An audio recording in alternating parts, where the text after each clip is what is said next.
চাপাইয়ের লোক তো হামরাও না, মাশাআল্লাহ। চাঁপাইনবাবগঞ্জের মানুষের ভাষার একটা সৌন্দর্য, একটা মহত্ব আছে। চাঁপাইনবাবগঞ্জের মানুষের ভাষার একটা টান আছে, যে টান শুনলেই মনে হয় একেবারে হৃদয় থেকে কলিজা নিংড়ানো ভালোবাসা বেরিয়ে আসছে। সুবহানাল্লাহ বলবেন না? এই চাঁপাইনবাবগঞ্জের মাটি যেমন ইসলামের ঘাঁটি।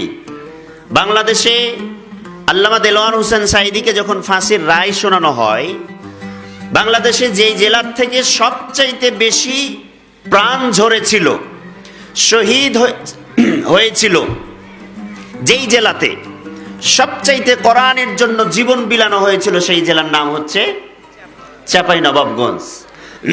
এই চাঁপাইনবাবগঞ্জের মাটি হচ্ছে ইসলামের ঘাঁটি। এই চাঁপাইনবাবগঞ্জের মাটির স্বাদ কি পরিমাণ, এটা সারা বিশ্ব জানে। আপনি আমি তো জানি, সারা বিশ্ব জানে, কারণ আমাদের এখানকার সমস্ত আমের স্বাদ সারা বিশ্ব পাগল। ঠিক কিনা? একটু কথা বলেন, ঠিক কিনা?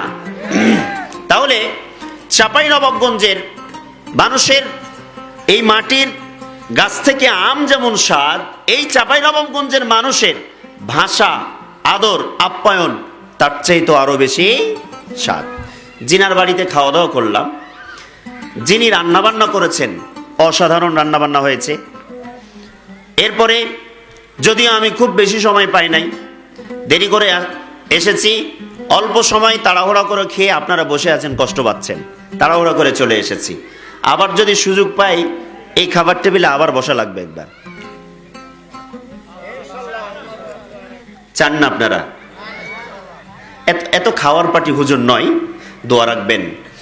তাহলে আমরা বলছিলাম যে এই চাঁপাইনবাবগঞ্জের মানুষ দিন কায়েমের পথে সবচেয়ে অগ্রগামী ভূমিকা পালন করে।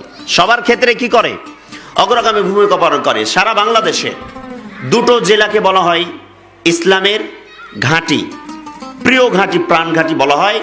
তার একটা হচ্ছে প্রথম নাম্বার 1 চাঁপাইনবাবগঞ্জ, দ্বিতীয় নম্বর হচ্ছে সাতক্ষীরা। তার ভিতরেও আমরা কিন্তু রয়েছি। সুবহানাল্লাহ বাড়িতে গিয়ে বলেন, আরো জোরে বলেন সুবহানাল্লাহ। তাহলে আমরা কোরআন থেকে সরাসরি কথা শুনবো। আমি আপনাদের সামনে কোরআনুল কারীমের যে সূরাটি থেকে তেলাওয়াত করেছি, সেই সূরার নাম হচ্ছে সূরা আল ফুরকান। কি নাম? সূরা আল ফুরকান। কোরআনুল কারীমে মোট 114টি সূরা আছে। মনোযোগ দিয়ে শুনবেন। আলোচনা শেষে কিন্তু আপনাদের প্রশ্ন করব। যারা প্রশ্নের উত্তর দিতে পারবেন তাদেরকে পুরস্কার দেওয়া হবে ইনশাআল্লাহ।